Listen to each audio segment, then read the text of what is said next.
This is the Greg Bedard Patriots podcast with Nick Caddles.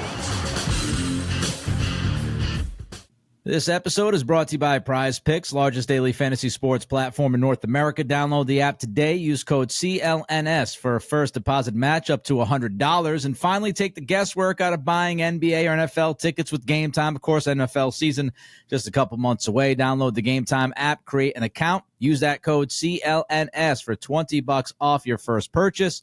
Last-minute tickets, lowest price, guaranteed. Well, Greg, the City of Champions is back, my friend. Banner 18 will be hung in the rafters sometime in October.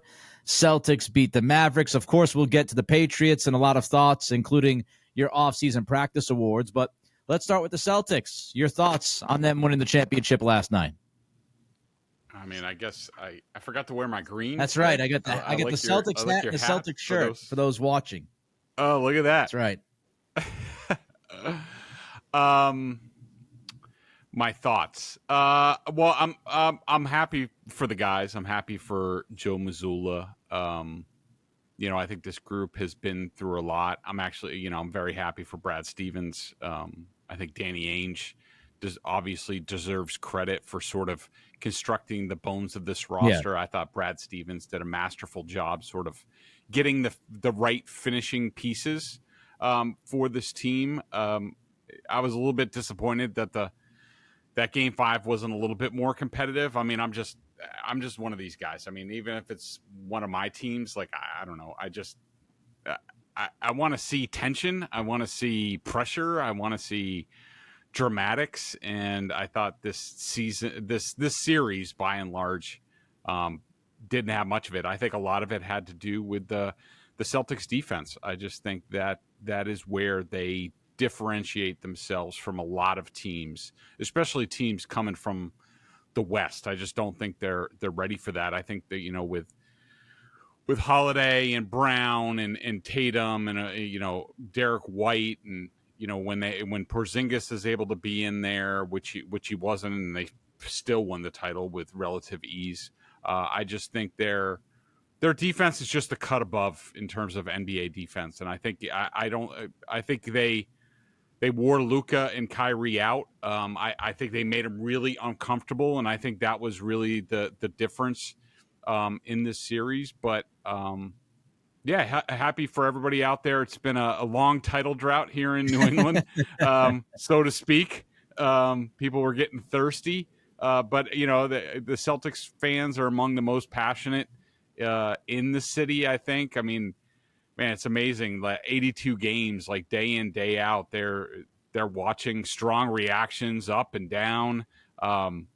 They're really amazing. And so I think, it's been 16 years since the last title for the Celtics. And I think this generation of Celtics fans, I'm happy for them because they get a champion to call their own. Brad Stevens built a monster. He really did. A team that's so adaptable, a team that plays the right way on both ends, a team, as you mentioned, Greg, that can defend. And they defended their butt off last night. Was not surprised by that. They tend to play hard defensively, especially in the postseason after losing the way they did on Friday night in Game 4 down in Dallas. So was not surprised that they were locked in. And there's so many great things about this team. I think it's a very, very likable team. Jason Tatum seems to be a good guy by all accounts, good father, has Deuce around all the time. Jaylen Brown does a ton of community work. Drew Holiday is beloved throughout the NBA. Al Horford is Al Horford. Mm-hmm. Porzingis seems to kind of figure out himself over the last year or so after some rough times early on in his career with big-time expectations. So it's really difficult to find a guy on this team that's unlikable. Like Grant Williams would annoy me. Tristan Thompson was a pain in the ass. Like there were guys on teams in past. Marcus Smart. Marcus sometimes would get under people's skin. This team wasn't that. And from the beginning, I'll say this, the beat writers, a lot of the guys around this team and women around this team said this is a team that loves, each other. And it sounded cliche and kind of corny, but they could see it. They could see the chemistry right away and that these guys respected each other and cared for each other and hung out, away from the floor with each other. So I like that aspect of it. But Brad Stevens, he just built a monster.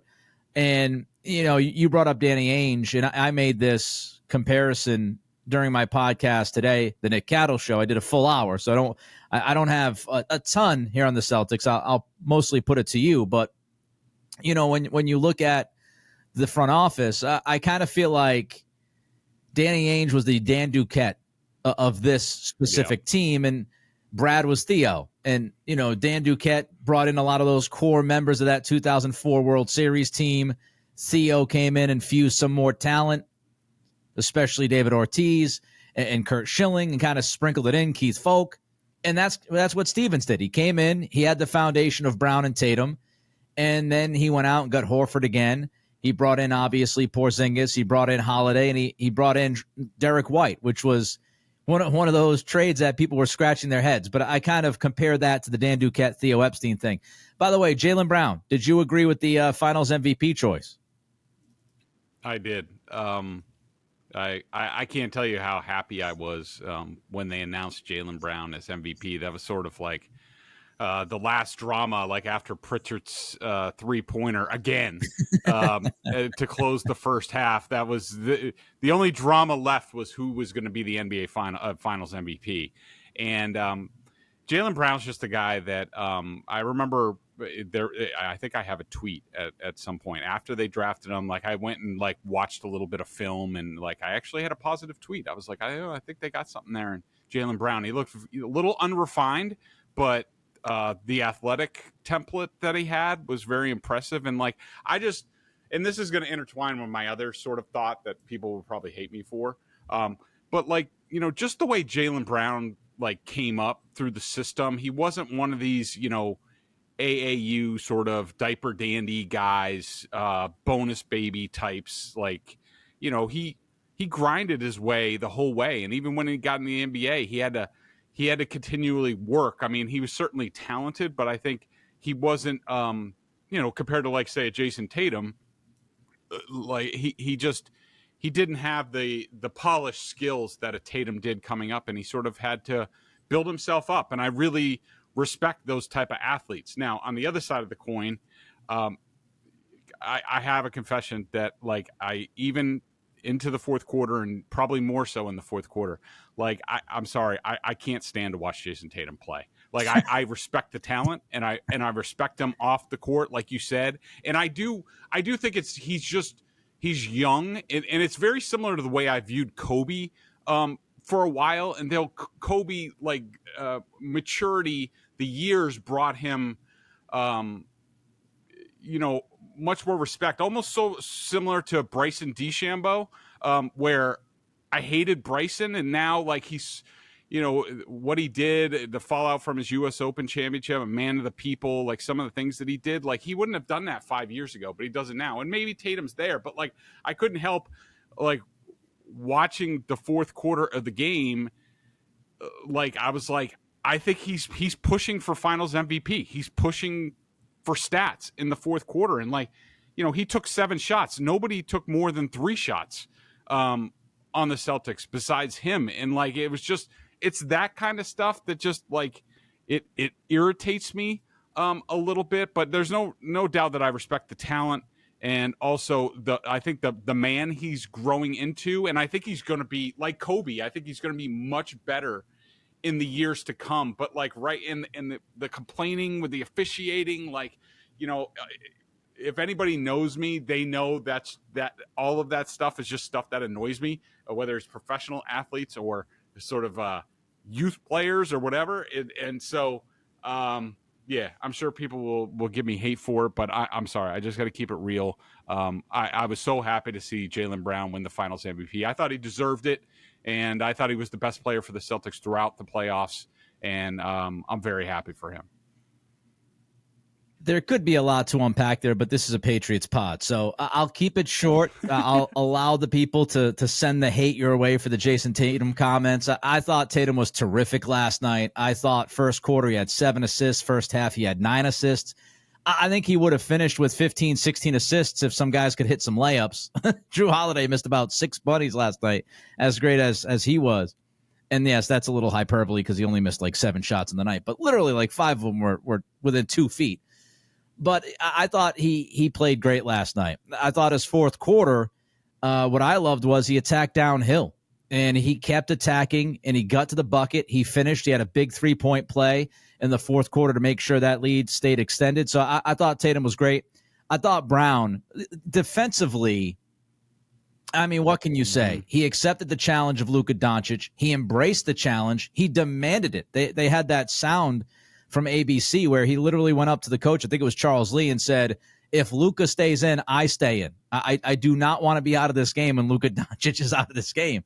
He took it personal, and the numbers show it. He defended Luka for more than 32 minutes in this series, which is a lot, more than 140 possessions, I think it was. Luka shot 40% from the field against Jalen. He shot, I think, around 25% from three against Jalen. So Jalen really had Luka locked down the entire series. And Drew had... I was just going to say, and he was in his pocket, like the whole time from half court. And like there wasn't even enough room for him to be picked. He was fighting over picks. Like he was just, it was his good point by you. His defense was probably the most impressive thing in the series. And he was still, a completely well-rounded player. Yeah. So I think there's an argument for both. I probably would have given it to Tatum after last night's game. But we're talking about, such a slim margin between the two guys, and I could easily see Brown get it because of his defense, and he shot a little bit better than Tatum did in this series. But, yeah, Brown, just terrific. And the bigger takeaway is those two guys, they fought through all the noise. They figured it out together, and now they're champions. And so we'll see if they can continue down this road. They're both young enough. Very interesting times for this team and for those two guys to see how they can build off of this. With that said, do you think the questions will ever stop, Greg? Are we done with the narratives? Are we done with the talking points? Well, in a sense, yes. But this being Boston and people needing ratings for their sports talk radio shows, no. I think what's maybe you're more in tune with than I am on this, but are there sites out there that have or have people written like similar to like Aaron Schatz from Football Outsiders, it's now FTN Fantasy or whatever, like he can easily whip up like a DVOA stat like comparing people over eras that he could say like, well, this team had the third easiest road to a Super Bowl title or something like that. Is there similar to NBA? I'd be interested in that. I think that, look, I think the Celtics would have won anyways. You look at their regular season, you look at their postseason, it was basically the same, their win rate and things like that. And I think their defense went to another level. But I'm sure there will be more than a few that'll be like, they got lucky with their road this year. They were fortunate. And like, look, that's going to be said. I don't think it's going to matter. And plus, I always look at championships and seasons and I say, in 10 years, nobody's going to remember the road. All they're going to see is 2024 world champions, Boston Celtics. Like I don't remember anything about 2008 and their road to a title. But I'm sure you do. But if challengers present themselves and if, the team's on the come, if, the Nuggets climb back up the mountain, the Timberwolves mature. I don't know. Maybe the Hawks will be formidable next year. I don't know. But no, I think next year you can look forward to at some point, maybe early, certain people saying, well, they weren't really tested last year, so we don't really know what they're made out of. I will laugh at those people. I will make fun of those people, and I will vehemently disagree with those people. What we saw from the Celtics this year, they are one of the top 10, maybe best teams in NBA history. When you look at so many different analytics and statistics and what they accomplished, the sixth best scoring differential in NBA history, including the playoffs. And it would have been, third or fourth if it wasn't for the anomaly of Game 4 in Dallas, which really, swayed some of those numbers. But most wins in Celtics history, they have the second most at 80. They went 80-21 this year, 16-3 in the playoffs, obviously. The second best NBA championship run at 16-3 in the 16-win era. Only Golden State going 16-1 in 2017 was better. when you look at the rest of the NBA, final NBA standings, combined playoffs and regular season, Celtics had the best record by 12.5 games over Oklahoma City in the West. Sean Grandy tweeted out just a bunch of unbelievable stats. Regular season-wise, their scoring margin, 5th best in NBA history. Scoring margin at home was 3rd best. They had the best offense in NBA history. It's just, I mean, it's a crazy list of accomplishments for this team. They had more 30-point leads than 10-point deficits. Their longest losing streak all year long was 2.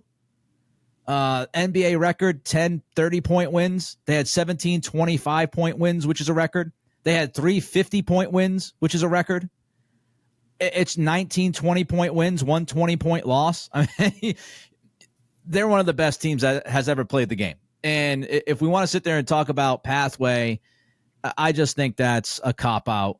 And they dominated all season long. They dominated the postseason. We can't overlook the fact that they did not have Porzingis if we want to play injury games. And the Nuggets, if you look at the Nuggets beat the 8th-placed Los Angeles Lakers last year to get to the NBA championship, the NBA Finals, and then they beat Miami, who stopped having the out-of-body experience from 3. So it wasn't necessarily a very, very difficult pathway for Denver last year. Those things happen, is what it is. This team is talented. They're the best team all year. Best team won the championship. I say that's enough. PrizePicks is America's #1 fantasy sports app with more than 5 million members.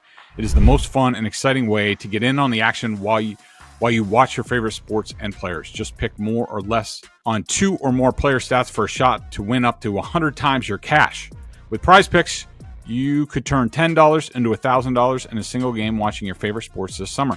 You can make a PrizePicks lineup in as little as 60 seconds. Seriously, I did it before. I was like, do. I did some on the golf recently. That was fun, watching along. You just need to pick more or less on 2 to 6 player stat projections, and you're locked in. If you're looking for promotions, PrizePicks has got you covered every week, from lowering select player stat predictions on Tuesdays, which increases your chances of getting a win, to getting your entry fees back if you have a losing lineup on Friday. This week on PrizePicks, I'm really into the hockey, and the NBA is kind of a snooze. Go Celtics. Can't wait to watch you guys against Kyrie. This week on PrizePicks, I'm looking at the hockey board, selecting Gustav Forsling over 1.5 shots on goal. Sam Bennett, hated in Boston, over 4 hits. Alexander Barkov, over 0.5 assists. That's easy. That's like taking money from a baby. And Chris Kreider, over 2.5 shots on goal. Download the app today and use code CLNS for a first match deposit up to $100. Pick more, pick less. It's that easy. All right, let's get to some football now. Cole Strange, Greg, we got an update from Mike Reese. We were all wondering what this injury was. We knew that Strange would be out for a while. Mike Reese reported at ESPN over the weekend that Strange has a torn patellar tendon. And if you Google it, it'll say full recovery timeline 6 months to a year. If you go back to Ian Rappaport a few weeks ago, Greg, he said that Strange might miss up to like the midway point of the season, which would be October, late October, early November, which would put you at about 11 months from the injury in December. What do you make about all of this? Could this be a wasted season for Strange? Well, look, there's no doubt in my mind that somebody told Mike Reese that was the injury. And first of all, no one's really known until now. It's been very hush-hush. It's been like a state secret on what's been going on with Cole Strange. You remember, he was injured, I think, coming out of camp or very early in the season, and he was dealing with something. What I was told at the time is that he could have done surgery at the time on what, I don't know, but he elected to play through it, and he did, to his credit. But I do think it ended up rupturing or having something to do with this. I don't know. It smells funny to me that it's just a torn patellar tendon. Like, he should be back by now. He should be doing things by now. Normally, if that's all it is, I think there's more involved. I always thought it was a meniscus injury. Especially the way it was talked about early on when it hit the initial injury, and then finally, I think it just like tore all together. I don't know. I'm just giving you my opinion, but for a full year, it's basically going to be a full year for Cole Strange. That's what they're saying. And again, he didn't do anything. He was in shorts and t-shirt at practices this offseason. I think it's more than just a patellar tendon tear, reconstruction, what have you. I think there's more involved, which would push the timetable. But yeah, I think if in any event, if we're talking like mid-season, whatnot, yeah, we're basically looking at like a wasted season. This is bad for Cole. Obviously, he was a Bill Belichick pick, a Bill Belichick guy. So the front office, the coaching staff doesn't necessarily have to feel like they got to make the most of him. They could just look at him and go, we don't believe in him. We didn't love the pick, so he's got to go. And if he is going to miss half the season, 3/4 of the season, whatever it is, this opens the door for Sidy Sow. Sidy Sow played left guard in college. If they are thinking about rolling with Onwenu at right guard again and playing Caden Wallace at right tackle, Strange might not have a job to even fight for. By the time he gets back, this offensive line might be signed, sealed, and delivered by Scott Peters, and Cole Strange could be on the outside looking in. And it just continues to be one of the most head-scratching picks by Belichick over the last few years of his tenure. I know you and I both did not like the pick at the time. Didn't make much sense. Picking an offensive guard in the first round, let alone Cole Strange. You talked about him not being a big dude, from the waist down as far as hips and legs and all that stuff and quads. And he doesn't have a big anchor, doesn't have a big tuk-tuk. And you start to see all these injuries, and they're all lower body injuries. So not great for Cole Strange. All right, let's jump to off-season practice awards, Greg. Let's begin with your best player and why. So this was a tough race in my mind. I think some of the guys that I considered, Keon White, Pop Douglas, maybe Antonio Gibson. But I ultimately went with Christian Barmore. Now, there's no pads. Tough to really gauge line play, but it just seemed like, and he wasn't there all the time, but it just seemed like when he was there, he was always in the backfield. He was causing disruptions. Yeah. He was opening up a lot of space, and for him to pick up where he left off last season after getting the big contract extension, that's a great sign. Worst player, other end of the spectrum, and why? So it was going to be some offensive linemen because they were freaking horrendous, especially like once you got down to like the third unit. And a couple of guys were on my list. Ryan Johnson, who just got released from the Patriots, was certainly on my list. There's another guy that I'm looking for. I think I gave another award later on. Charles Turner. Yeah. Excuse me, undrafted free agent. But I ultimately went with Andrew Stuber, who was a 7th round pick in 2022. Look, it's a 7th round pick. I'm not expecting them to, hit on pay dirt. I mean, they did get, what was it? Was it that draft? Where the hell did they get Onwenu from? Draft was that? Well, anyways. When it was 2020, 6th round pick. I mean, you're not going to hit on guys like that all the time. But Stuber was just this guy who, I think he had injury issues when he came in, wasn't around basically his whole rookie season. And then once he did get back, he wasn't very good. This year they moved him inside the guard, and like that's always the kiss of death when they take a tackle and move him into guard. Like, the next thing is a ride to the plane to the airport for the flight home. And so nothing against him. I'm sure he's a nice guy, Michigan guy, but he was not good, not a good tenure. Most improved might surprise people.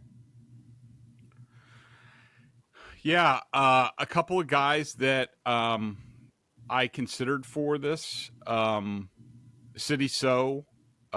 Keon White again, Austin the hell's his name? The cornerback? Alex Austin? Alex Austin. And ultimately, I went with Jalen Reagor. He was a guy that I thought started to come on at the end of last season. Certainly had a big kick return very late. I don't know if that was the season finale or what. He was basically like the best offensive player in the season finale in the snow in that forgettable Belichick final game. And I think he did a really nice job this spring. I mean, he was one of the most active wide receivers in the practices and, had some touchdowns. And so, I'm looking, I wouldn't write off Reagor just yet. Plus, with the kick return ability and the change in kickoff rules, he could be one of those guys that they look at for that position. So, I think he's improved steadily since he's been here. Let's swing it the other way. Least improved guy. Antonio Mafi. I didn't like the shape that he came in.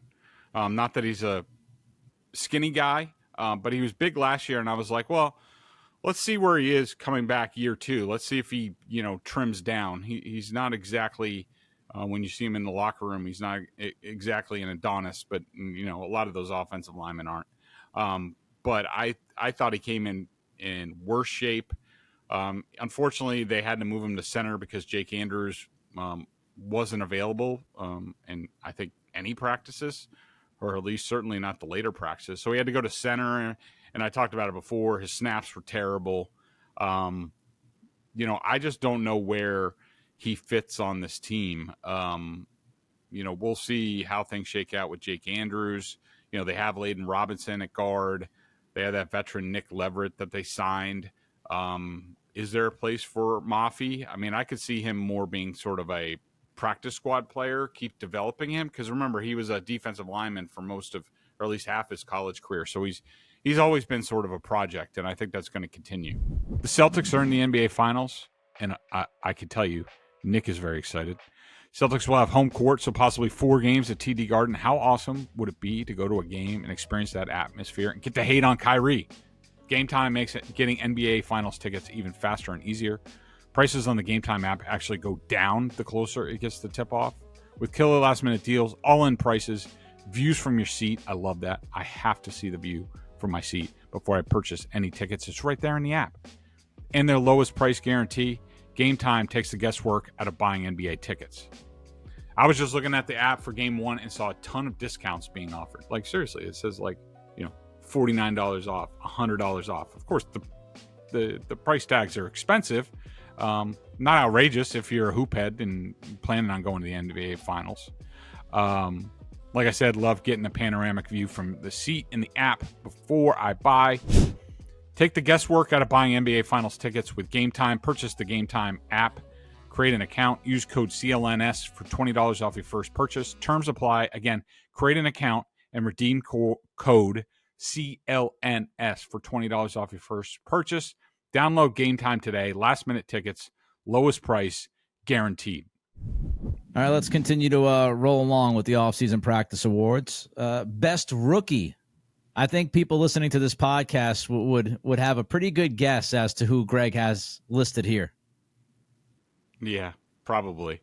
And it's not the quarterback. It's not Drake May. Even though I was fine with Drake's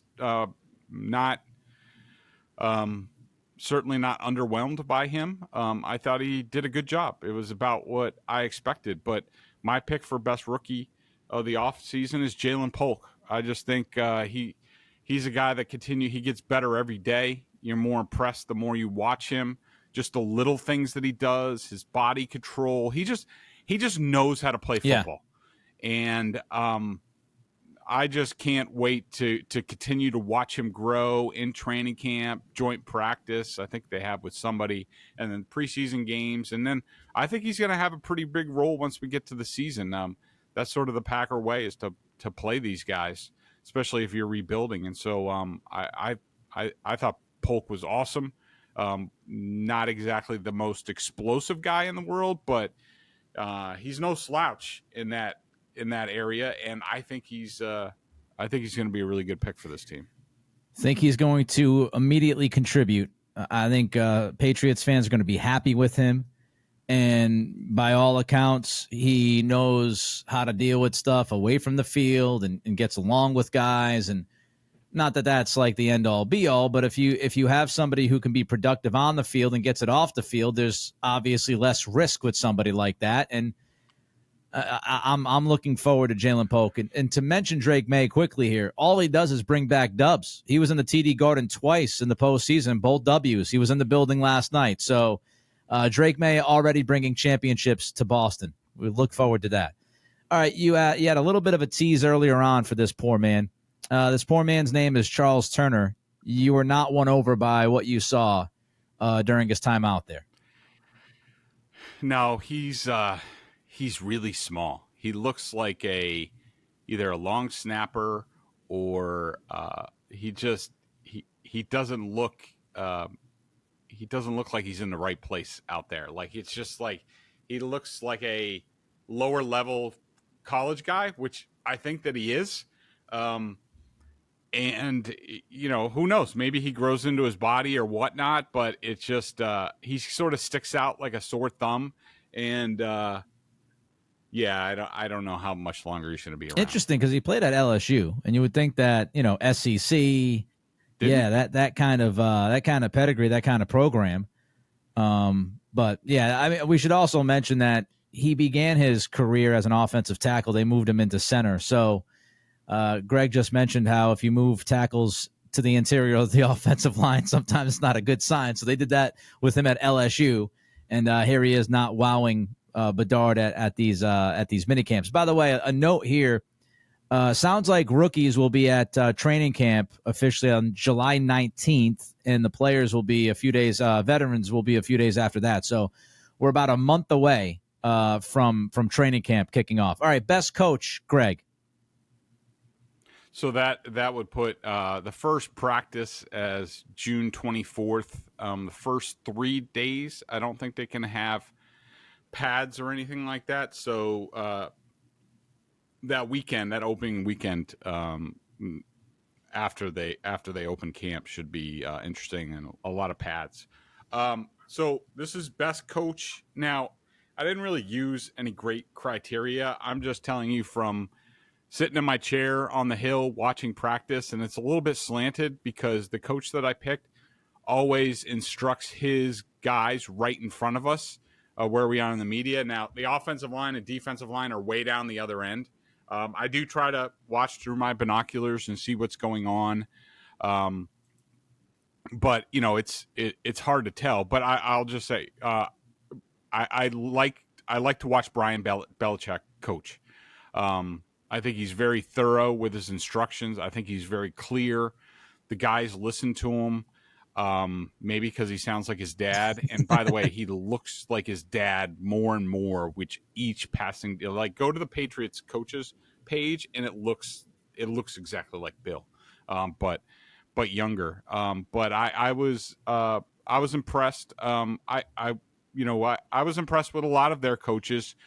We just don't know how good they're going to be until the pads go on. And of course, probably offensive line. Those two coaches will be watched closer than anyone. And I thought Tyler Hughes, the wide receivers coach, who the jury is still very much out on, I thought he did a nice job instructing his guys too, and we'll see whether that pays off or not. Yeah, I always thought Steve Belichick sounds exactly like Bill. It's creepy how much Steve sounds like his father.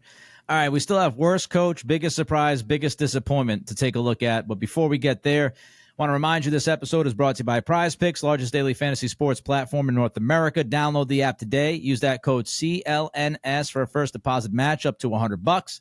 Also, check out Greg and Mike Giardi with their coverage of the Patriots. And, of course, John Corrales, all of his work with the Celtics, and did a great job after Game 4 of Dallas, showing how the Celtics can counter some of what Dallas was doing. John always doing great work, so you can check him out. BSJ, $50 for the year. Worst coach, Greg. Okay, so this is a caveat before I get more hate mail. What are you doing today? Again, I have no idea. Trying to get people mad at you. I have no idea what he's actually saying to the players. I have no idea what he's doing in the room. I'm just telling you my observations from watching practice and how much teaching is going on and how much interaction and what they're working on. In my opinion, and this isn't a surprise because he's never done this before, and this is his first time doing it. And I know from what Gerard Mayo said, he's been asking a lot of questions and asking for help from the other coaches. It's Dante Hightower. I just don't think he knows it. Coaching, teaching, especially after being a very successful player. And Dante Hightower, was just an awesome player. It definitely, it's a transition. And that's not to say he can't be a really good coach. He could be. I just don't. Observing him, my thought was he doesn't exactly know what he's doing. And that's fine because he has a lot of veteran coaches around him and he's coaching a position inside linebackers that Gerard Mayo can easily come over and help him. So it's sort of like, they have enough veteran coaches to be able to do it. And, they're sort of bringing Dante Hightower along, but I think he does have, I think he has a ways to go, but as long as he's open to learning, which Gerard says that he is, he could turn out to be a dynamite coach. Biggest surprise of the early camp season? Biggest surprise to me was Caden Wallace quickly moving from left tackle to right tackle and kicking Mike Owenu inside to right guard. From talking to people around the team, trying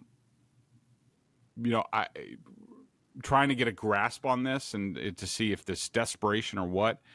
This is a move, as we've heard with the discussion about best five. Yep. And I will say they're really happy with Okorafor at left tackle. I think he's been one of the surprises of camp to them. From what I've seen, I think he's done a good job. Not a whole lot of pressure coming from his side. And now they're trying to figure out right tackle and right guard. It's a little alarming to me, but there's no way after the draft, the way Elliott Wolf talked about Caden Wallace, there's no way I expected by the end of the offseason that they would have already moved Caden Wallace to right tackle and then moved a $19 million tackle, the best tackle in free agency, to guard. So, yeah, surprised and shocked. You go back to what Gerard Mayo said at the time during the draft, and he mentioned that Alex Van Pelt and the O-line coaches told him that they believed that Caden Wallace could play the left side. So it was either a massive misevaluation of the player or they were concerned about the right guard spot to the point where they felt like they had to push Owenu back in. But when you combine what Mayo said during the draft and what Elliott Wolf tried to sell people, say we believe Caden Wallace can be a left tackle, and you combine that with Elliott Wolf coming out and saying that they believe they signed the best offensive tackle in free agency in Mike Owenu, and now you have Caden Wallace playing right tackle and Owenu playing guard again. Not great, Bob. Not great. So we'll. But again, I will say, I've said this before. I'll say it again. If they do get their best five up front, that's what's important. So I'd rather them say to themselves, let's get the best five up front. Let's not be stubborn about the evaluation. Let's not try to force something to happen here with Caden Wallace. We think Okorafor is going to start at left tackle anyway. We can now take our time with Caden Wallace maybe and put the best five out there. That's what you should do. You should have your best five offensive linemen out there playing on the offensive line. So big picture, 30,000 feet, I agree with the overall philosophy. It's just the evaluation of the players and how quickly they, transition from one side to the other is certainly alarming. All right, the biggest disappointment. To me, it was the offseason for KJ Osborne. He's a guy that I had high hopes for coming from the Vikings. I like his profile. I like, he's a professional wide receiver, can do a bunch of different things, and a little bit of an underrated player, sort of lost in the mix with, Justin Jefferson and in Minnesota and Jordan Addison and probably, a really good profile for a team like the Patriots to maybe see if they can get somebody who's a little bit underrated. And he just had a lot of drops issues this offseason. And unfortunately for him, it's a carryover from last season for him when all of a sudden his drop rate went up. It was probably the Patriots thought it was a anomaly. Yeah. Can't speak. But judging on this offseason, it wasn't, and it has to be cause for concern. All right, that'll do it. Banner 18 edition of the Greg Bedard Patriots podcast with Nick Caddles. Hopefully you all enjoyed. I certainly enjoyed last night. I enjoyed today. I'm going to enjoy the rest of my week. I'm going to enjoy on Friday. It's going to be a fantastic time. But before we get to the parade on Friday, Greg and I will be back a little bit later in the week to talk more Patriots. Till then, be well.